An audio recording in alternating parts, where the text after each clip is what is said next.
1장 9절로 20절 말씀입니다. 요한계시록 1장 9절로 20절 말씀.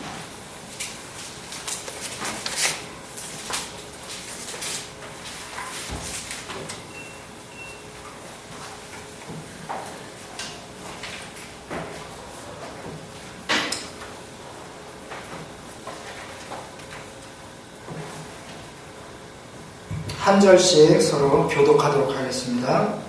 나 요한은 너희 형제요 예수의 환난과 나라와 참음에 동참하는 자라. 하나님의 말씀과 예수를 증언하였으므로 말미암아 밤모라 하는 섬에 있었더니 주의 날에 내가 성령에 감동되어 내 귀에서 나는 나팔 소리 같은 큰 음성을 들으니 이르되 내가 보는 것을 두루마리에 써서 에베소, 서머나, 버가모, 두아디라, 사데, 빌라델비아, 라오디게아 등 7 교회에 보내라 하시기로. 몸을 돌이켜 나에게 말한 음성을 알아보려고 돌이킬 때에 7 금촛대를 보았는데 촛대 사이에 인자 같은 이가 발에 끌리는 옷을 입고 가슴에 금띠를 띠고 그의 머리와 털에 흰이란 그냥털 같고 눈 같으며 그의 눈은 불꽃 같고 그의 발은 풀무불에 단련한 빛난 주석 같고 그의 음성은 많은 물소리와 같으며 그의 오른손에 7별 있고 그의 입에 좌우에 날성검이 나오고 그 얼굴은 해가 힘있게 비치는 것 같더라. 내가 볼 때에 그의 발 앞에 엎드러져 죽은 자같이 되매 그가 오른손을 내게 얹고 이르시되 두려워하지 말라. 나는 처음이요 마지막이니 곧 살아있는 자나 내가 전에 죽었노라. 볼지어다 이제 세세토록 살아있어 사망과 음부의 열쇠를 가졌노니 그러므로 내가 본 것과 지금 있는 일과 장차 될 일을 기록하라. 내가 본 것은 내 오른손에 7 별의 비밀과 또 7 금촛대라. 7 별은 7 교회의 사자요 7 촛대는 7 교회니라. 아멘.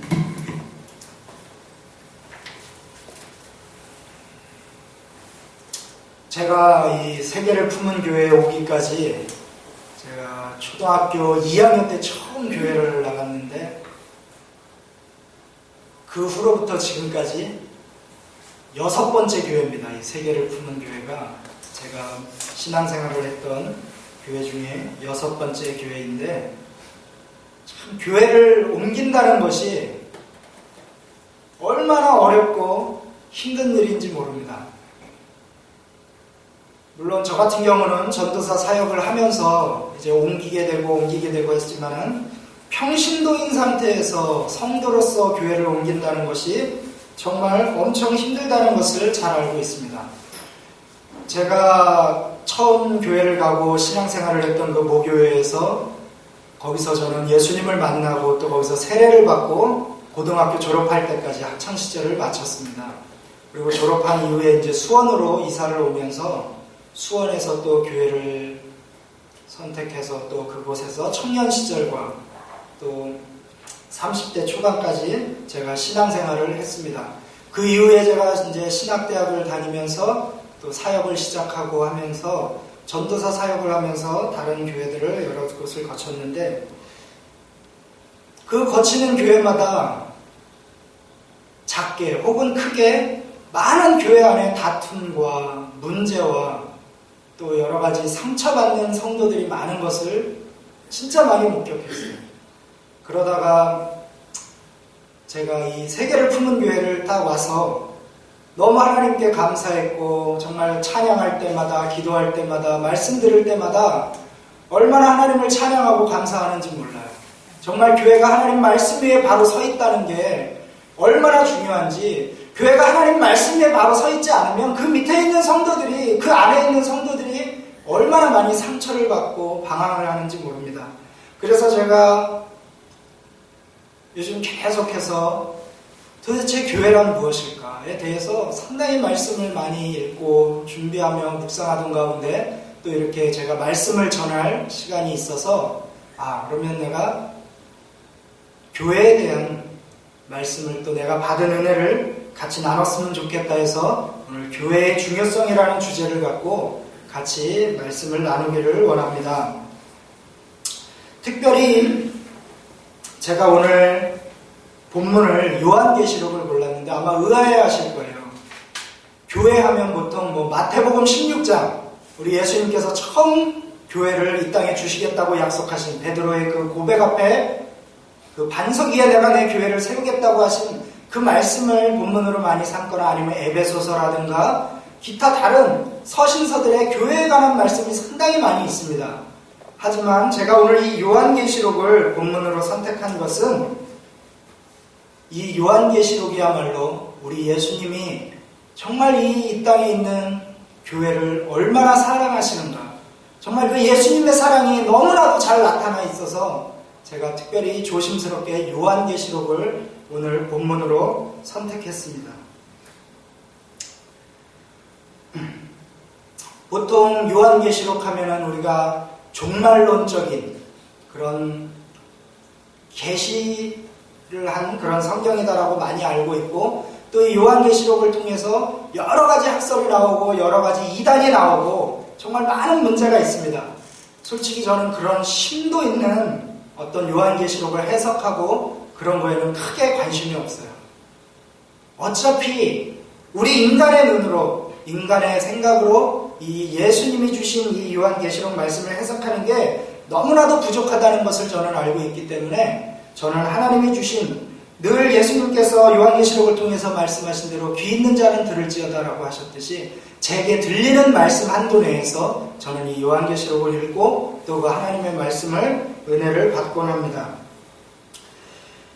우리는 흔히 이 교회라는 말, 여러분들은 우리 교회 하면은 무엇이 떠오르십니까? 예, 세계를 푸는 교회가 우리 교회지요. 우리 교회 하면은 어떤 분들은 이 상가 건물 4층이 딱 생각이 나실 수도 있고, 아니면 목사님이 생각나실 수도 있고, 지금 말씀하신 대로 세계를 품은 교회라는 교회 이름이 생각이 날 수도 있습니다. 아니면 나야가 교회에서 좀 친분이 있는, 좀 나하고 좀 유대관계가 깊은 그런 성도님들이 생각이 날 수도 있습니다. 하지만 오늘만큼은 이 말씀을 들으면서 교회, 우리 교회 하면 앞으로도 마찬가지고 예수님과 그 앞에 있는 나 자신만 생각하셨으면 좋겠습니다. 제가 교회에 관해서 많이 묵상하고 생각하면서 하나님 앞에 한 가지 회개한 게, 제가 지나온 모든 교회들을 다른 분들한테 이렇게 얘기하면서 제가 전에 있던 교회에는요 이런 문제가 있었고, 전에 있던 교회는 이런 문제가 있었고, 막 장로님이 목사님 강대상에서 설교하는데 올라가고 멱살 잡고 끌어내리고 성도들이 막 주먹질하고 싸우고, 정말 이런 교회에서 제가 사역도 해보고 신앙생활도 해보고 너무 많이 봤어요. 그런 얘기를 남들한테 이렇게 얘기를 하면서 내가 전에 있던 교회는 마치 나는 거기에 없었던 사람처럼, 구경꾼인 사람처럼 얘기를 하는 제 자신을 발견하게 됐습니다.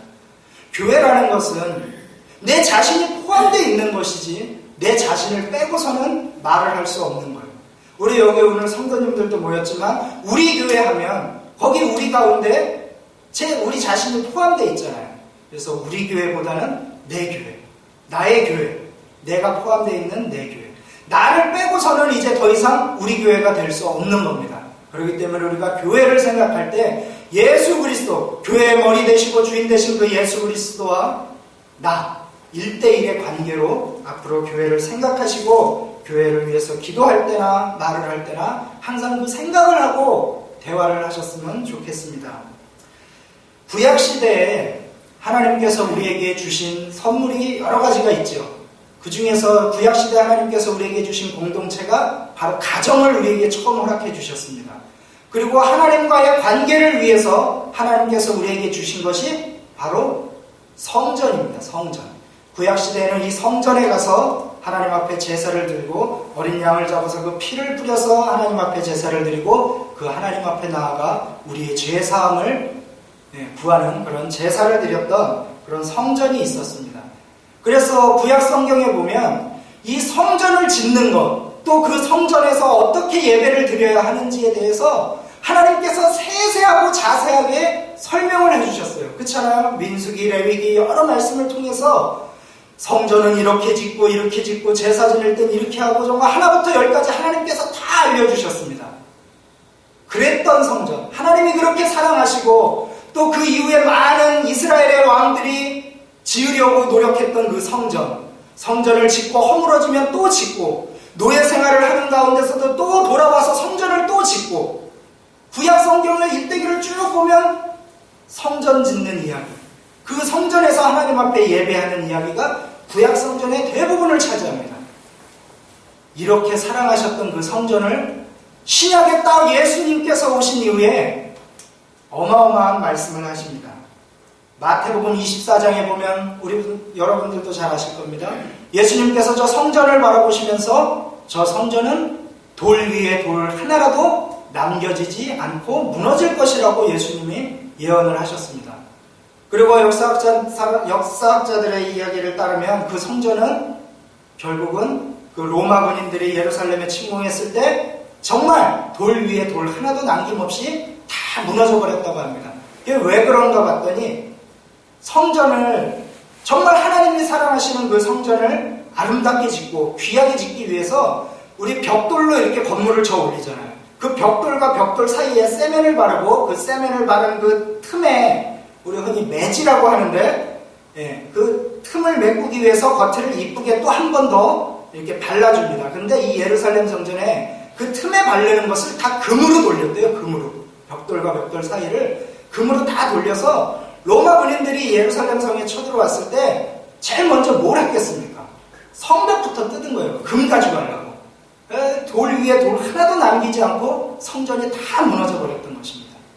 우리 예수님께서는 이 성전을 무너질 것이라고 예언을 하시고 그 말씀을 하시기 전에 마태복음 16장에서 처음으로 베드로에게 내가 이 믿음의 고백 위에 나의 교회를 세우겠다고 약속을 하셨습니다. 교회란 헬라어로 우리가 잘 알듯이 에클레시아라는 뜻입니다. 이게 무슨 뜻이냐면 쉽게 설명을 하면 부르심을 받은 자들의 모임이다. 이렇게 여러분들이 이해를 하시면 됩니다.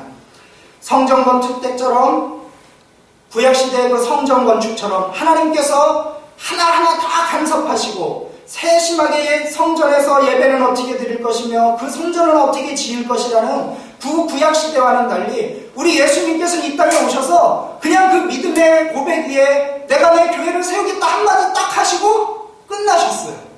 그리고 십자가에 못 박혀 돌아가시고 부활 승천하셨습니다. 교회에 대해서 너희들은 앞으로 교회에 모일 때 장로를 세우고 권사를 세우고 집사를 세우고 식사당번은 누가 할 것이며 주일학교는 교사는 어떻게 할 것이며 이런 말씀 한마디도 안 하셨어요. 그냥 교회를 세우겠다. 그리고 주님은 승천하셨습니다. 근데 승천하신 후에 어떻게 됐습니까? 예수님의 제자들과 120문도들이 모여서 하나님 앞에 기도할 때 최초의 교회가 되었고 우리 성령님의 임재하심으로 교회는 시작되었습니다. 그리고 나서부터 교회들은 계속해서 번져나가서 많은 교회들이 세워졌던 것입니다. 성전 건축 때처럼 이렇게 하나님께서는 세심하게 교회에서는 어떻게 해야 될 것이다 라는 이야기를 전혀 하시지 않았습니다. 그러다 보니까 교회가 생겨나가면서 여러 문제들이 생겼어요. 우리가 서신서를 보면 잘 아시잖아요. 각 교회마다 이단들과 거짓 선지자들과 거짓 사도들과 시기와 질투와 많은 문제들이 생겨나가기 시작했던 것입니다. 그래서 사도 바울은 그러한 문제들을 여러 서신서에서 쓰게 되었던 것입니다. 서신서로도 사도 바울이 그 교회를 향해서 쓰신 그 서신서로도 교회가 이렇게 돼야 된다라는 말씀이 충분한데 우리가 오늘 읽은 이 본문 요한계시록, 이 요한계시록은 서신서가 사도 바울이 쓴 그 서신서가 쓰여진 이후에 한참 후에 몇십 년이 지난 후에 쓰여진 글입니다. 이 요한계시록을 과연 하나님께서 우리에게 주신 이유가 무엇일까? 이 이유를 찾다가 정말 이 요한계시록이야말로 우리 주님께서 우리 교회를 향한 그 사랑이 너무나도 뜨겁다라는 것을 알게 되었던 것입니다. 오늘날 많은 사람들이 요한계시록을 각기 해석하고 천년왕국이 있느니 없느니 하며 싸우고 있습니다. 하지만 아까도 말씀드렸듯이 저는 이런 거에 전혀 관심이 없습니다. 저는 요한계시록을 읽으면서 지금 고난과 핍박 속에 있는 그 그리스도의 몸된 교회들을 향하신 우리 주님의 그 애틋한 사랑만이 느껴졌을 뿐입니다. 사도들은 이미 오래전에 다 순교했어요. 이 요한계시록이 쓰여진 사도 요한이 살아있는 이 시대로부터 벌써 몇십 년 전에 예수님의 모든 제자들, 사도들은 이미 다 순교하고 말았습니다. 그 순교하여 주님 곁으로 모두 갔지만 사도 요한만큼은 90세가 넘는 나이까지 살아있었습니다. 그의 삶이 결코 평안한 시대가 아니었을 겁니다. 그 90년의 인생을 살아오면서 예수님 재림 후에 그 수많은 핍박과 고난과 환난을 사도 요한은 몸으로 다 겪었을 거예요. 교회에서 사역하면서 복음을 전파하면서 어쩔 땐 사도 요한이 아마 나도 다른 사도들처럼 정말 순교하고 빨리 주님 곁으로 갔으면 좋겠다, 이런 생각을 한 번쯤은 하지 않았을까? 왜? 그 시대가 얼마나 어려운지 우리들 다 알고 계시지 않습니까? 하지만 사도 요한은 그 핍박 속에 고통받는 교회들을 생각하면서 하나님 앞에 빨리 가고 싶다는 생각을 아마 적었을 겁니다. 사랑의 사도라고 하는 그 요한은 이 반무섬의 유배 중에도 아마 끊임없이 교회들을 위해서 기도했을 것입니다. 우리 오늘 본문 9절 말씀을 한번 보겠습니다. 본문 9절 말씀을 보시면 나 요한은 너희 형제요 예수의 환난과 나라와 참음에 동참하는 자라. 하나님의 말씀과 예수를 증언하였으므로 말미암아 반모라 하는 섬에 있었더니. 오늘 이 말씀에 보면 사도 요한은 이 고난에 나도 동참했다라고 이야기를 하고 있습니다. 다시 말해서 이 7교회, 소아시아 7교회는 그 7교회만 말하는 것이 아니라 오늘날 우리 예수님께서 주신 이 교회 모두에게 하시는 말씀입니다. 내가 너희의 그 환난과 고난에 동참하고 있다라고 사도 요한은 말하고 있습니다. 이러한 마지막 사도에게 찾아오셔서 고난 속에 있는 성도들에게 천국의 영광을 보여주시며 그 인내하고 믿음을 지킬 것을 권면하신 예수님인 것입니다. 다시 말해서 우리 예수님께서 이 요한계시록을 사도 요한에게 그 계시를 보여주시며 쓰라고 7교회에 보내라고 하셨을 때 그 주님께서는 핍박받고 있는 그 지금 7교회들에게 지금은 너희들이 고난과 핍박 속에 있지만 믿음으로 참고 이겨내면 내가 너희들에게 영광스러운 이 천국의 영광을 너희들에게 줄 것이다. 요한계시록 요 2장과 3장에 보면 7교회에 관해서 하시는 말씀이 나오고 또 4장과 5장에 가면 천국에서 하나님을 찬양하는 모습이 나옵니다. 왜 요한계시록 앞부분에 이 부분을 넣었을까요? 바로 하나님께서는 지금 핍박받고 있는 그 성도들, 고난 속에서 하나님 한 분만을 붙잡고 예수 그리스도 그 복음만을 붙잡고 고난 속에서 이 믿음을 굳건히 지켜가고 있는 그 성도들에게 힘내라, 참고 견뎌라.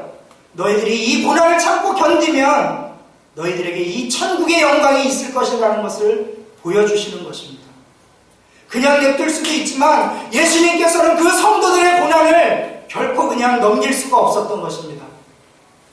저 내 백성들, 내 자녀들 저렇게 나를 위해서 핍박 속에 울며 기도하고 있는데, 그래서 이미 사도들이 오래 전에 순교하고 서신서가 이미 오래 전에 쓰여졌지만 몇십 년 후에 요한을 통해서, 사도 요한을 통해서 요한계시록을 주시며 그 성도들에게 더 큰 희망과 믿음과 인내를 요구하셨던 것입니다. 우리가 계속해서 본문 19절과 20절 말씀을 한번 보겠습니다. 뒤로 쭉 건너가서 본문 19절과 20절 말씀. 그러므로 내가 본 것과 지금 있는 일과 장차 될 일을 기록하라. 내가 본 것은 내 오른손의 7별의 비밀과 또 7 금촛대라. 7별은 7 교회의 사자요 7 촛대는 7 교회니라. 19절에 보면은 내가 본 것과, 여기서 사도 요한이 본 것이 무엇이죠? 예수님을 보셨잖아요. 우리가 지금 위에 읽었던 말씀, 예수님의 형상을 보셨습니다. 사도 요한이 내가 본 것과 곧 예수님과 지금 있는 일, 지금 있는 일은 무엇입니까? 지금 이 7교회, 다시 말해서 오늘날, 지금 2000년이 지났지만 지금 오늘날 우리 교회가 겪고 있는 이 모든 일들, 이것이 바로 지금 있는 일입니다. 그 다음에 장차 될 일, 그 이후에 요한계시록 6장 이후부터 쭉 열리는 예수님의 심판, 그것을 장차 될 일이라고 기록하고 있습니다. 여기서 내가 본 것은 내 오른손에 7별이라, 이것은 7 사자를 얘기하시고 또 7 촛대는 7 교회라고 말씀하십니다. 예수님은 이 요한계시록의 핵심 속에서 내가 나타나서 너에게 보여주는 것이 저 종말에 관한 그 무서운 심판보다도 지금 내가 내 오른손에 7 별을 붙잡고, 다시 말해서 목회자들을 내 오른손에 붙잡고 내가 내 교회를 거닐면서 내 교회를 지키고 있다는 것을 보여주시는 것입니다. 우리가 예수님께서 교회를 얼마나 사랑하시는가, 이것을 잘 나타내는 성경 구절이 너무 많지요. 신약 성경에 보면 그 중에서도 에베소서 5장 25절 말씀에 이런 말씀이 있습니다. 남편들아 아내 사랑하기를 그리스도께서 뭐 사랑하시듯이 교회를 사랑하시고 그 교회를 위해 자신을 주신같이 하라. 예수님은 사랑을 표현하시면서, 부부간의 사랑을 표현하시면서 예수님이 교회를 사랑하듯이 사랑해라, 내가 교회를 위해서 나 자신을 준 것 같이 사랑하라라고 말씀을 하고 계십니다. 이렇게 사랑하시는 교회에서 가장 중요한 핵심이 무엇입니까? 교회의 가장 중요한 핵심, 예수님께서 우리 교회를 이렇게 사랑하셨는데, 나를 이렇게 사랑하셨는데, 그럼 나는 이 교회로서, 내 자신이 이 교회로서 어떠한 중요한 것을 갖고 살아가야 할 것인가? 그것은 바로 예수 그리스도의 복음인 것입니다. 복음이 사라진 교회는 교회로서의 존재의 이유가 없는 것입니다.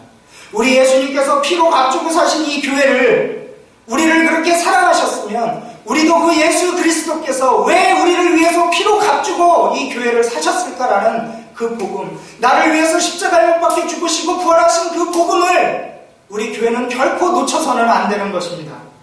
오늘 본문 9절 하반절 말씀에 보면 사도 요한이 반모섬으로 유배간 이유가 이 복음 때문이라고 기록하고 있습니다. 나도 이 예수 그리스도의 복음을 전하였기로 내가 이 반모섬에 유배되었다고 말씀하고 계십니다.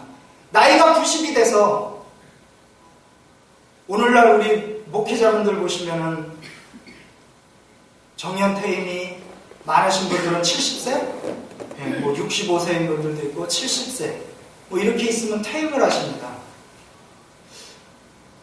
근데 사도 요한을 보면 90세가 다 된 그 나이에도 우리 예수 그리스도의 그 계시를 받고 또 요한 계시록을 기록하시고 이런 것을 보면서, 아, 주의 일을 하는데 은퇴란 있을 것인가? 주님 나라 가는 그날까지 이 복음을 붙들고 나아가야지 하지 않을까? 저는 한편으로 그런 생각을 하긴 합니다. 오늘날 이런 많은 교회들이 예수 그리스도의 이 복음을 온전히 붙잡지 못하고 다른 것에 자꾸 눈을 돌리고 세상의 정치, 경제, 사회, 문화 이런 것에 눈을 돌리면서 복음이 점점점 식어져 갈 때 교회에 반드시 문제가 생기고 여러 가지 상황들이 생기게 되는 것입니다. 여러분, 사도 바울의 여러 서신서들을 보시면 각 교회들에게 질책하는 충고의 메시지를 보낼 때마다 사도 바울은 그 뒤에, 그러니까 서신서에서 여러 교회에 말씀을 보낼 때 너희들 중에 이러이러한 문제가 있는데 이러한 문제는 어떻게 해결하라고 사도 바울의 말씀을 전하실 때 항상 복음이 들어갑니다. 예수 그리스도께서 우리를 사랑하신 것 같이 너희도 서로 사랑하고, 예수 그리스도께서 우리를 용서하신 것처럼 너희도 서로 용서하고, 예수 그리스도께서 하나님 한 분만을 바라보시면서 살았듯이 너희도 하나님 한 분만을 바라보고 살고, 교회에 관해서 사도 바울이 서신서에서 여러 가지 충고를 할 때 항상 그 뒤에는 예수님께서 이렇게 하셨듯이 너희도 이렇게 하라 라는 말씀을 꼭 넣습니다.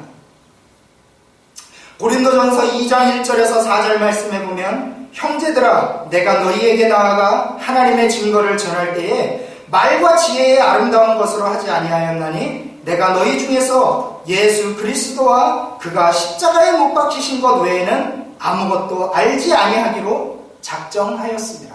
사도 바울도 예수 그리스도 외에는 내가 그 어떤 정치적인 부분, 교회를 이끌어 나갈 때 정치적인 면이나 어떤 내 지식이나 여러 가지 아이디어나 이런 것으로 교회를 운영해 나가지 않았다는 것입니다. 교회를 이끌어 나갈 때 오로지 예수 그리스도 한 분, 그 복음 하나로 교회를 세워 나갔다는 것입니다.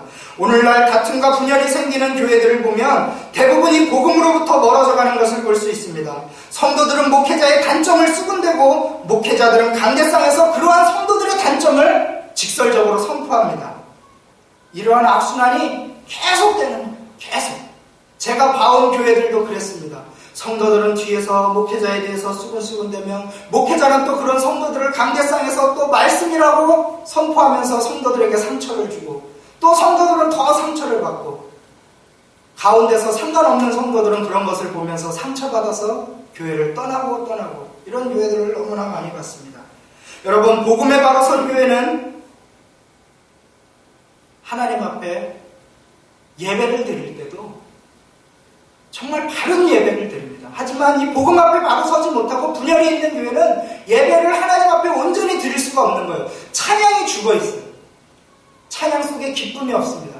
기도 속에 부르짖음이 없습니다. 오히려 그런 문제가 생기면 기도할 것 같죠? 아니에요. 그런 문제가 생길 때 교회 안에 복음이 사라지고 문제가 생길 때 기도는 사라지고 인간적인 술수와 여러 가지 생각으로 이 문제를 어떻게 해결할까? 목회자조차도 그렇게 변질되어 가는 것을 볼 수가 있습니다. 오늘 본문 10절 말씀에 보면 사도 요한이 예수님은 본 날이 바로 주의 날, 곧 주일날이었다고 말씀하고 있습니다. 10절 말씀 한번 보세요. 주의 날에 내가 성령에 감동되어 내 뒤에서 나는 나팔소리 같은 큰 음성을 들으니 이 날은 바로 주일, 우리가 흔히 말하는 주일날을 이야기하고 있습니다. 사도 요한이 이 주의 날에 무엇을 하고 있었을까요? 아마 하나님 앞에 예배드리고 있었을 겁니다. 하나님 앞에 온전히 예배하며 그 핍박받는 교회를 위해서 기도하고 있을 때 우리 예수님께서 나타나신 것이죠. 복음 앞에 바로 선 교회는 예배를 바로 드리고 이 예배가 온전히 하나님 앞에 올려질 때 성령님의 임재가 우리 교회 가운데 임하여 주실 줄로 믿습니다. 복음의 바로 선 교회는 이런 뜻이 바른 예배를 드리고 그 예배 가운데 하나님의 성령의 임재를 기다리는 성도들의 그 마음이 다 같이 느껴지는 겁니다. 그래서 저는 우리 세계를 품은 교회도 적어도 주일날만큼은 그 예배를 드릴 때 하나님 앞에 미리 나와서 정말 기도로 오늘 하나님이 나에게 임재해 주실 그 성령님의 임재를 기대하면서 기도로 준비하셨으면 좋겠습니다. 우리 예배당이 좀 좁고 어수선하다 보니까 주일날 예배드리기 전에 너무 어수선해요. 교회가 좀 그런 분주한 것들 내려놓고 하나님 앞에 정말 오늘 나에게 주실 그 성령님을 기대하면서 예배를 준비했으면 좋겠습니다. 여러분 누가복음 10장 38절 말씀에 보면은 이 마르다와 마리아의 이야기가 나옵니다. 여러분들 잘 아시잖아요? 제가 말씀을 그냥 그대로 읽어드리겠습니다. 설명을 하지 않고 여러분이 너무나 잘 아시니까 정말 우리가 예배를 얼마나 준비하고 예배 전에 정말 하나님을 사모해야 하고 그 예배를 사모하면서 준비해야 할지 38절부터 읽어보겠습니다. 그들이 길 갈 때에 예수께서 한 마을에 들어가심에 마르다라 이름하는 한 여자가 자기 집으로 영접하더라. 그에게 마리아라 하는 동생이 있어 주의 발치에 앉아 그의 말씀을 듣더니 마르다는 준비하는 일이 많아 마음이 분주한지라 예수께 나아가 이르되 주여 내 동생이 나 혼자 일하게 두는 것을 생각하지 아니하시나이까 그를 명하사 나를 도와주게 주라 하소서.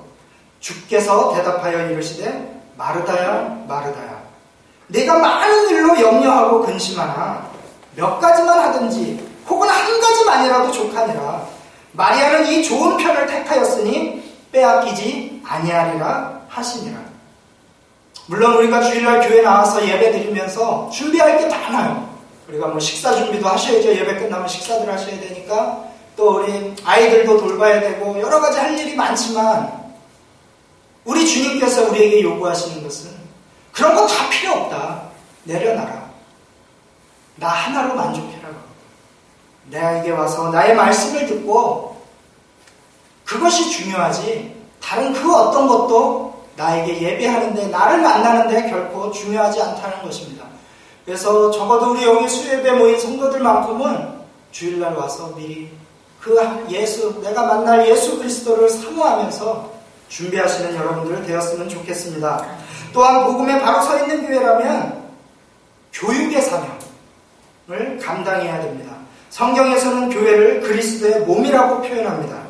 골로새서 1장 18절 말씀해 보면 그는 몸인 교회의 머리시라. 그가 근본이시요 죽은 자들 가운데서 먼저 나신 이시니 이는 친히 만물에 으뜸이 되려 하시며.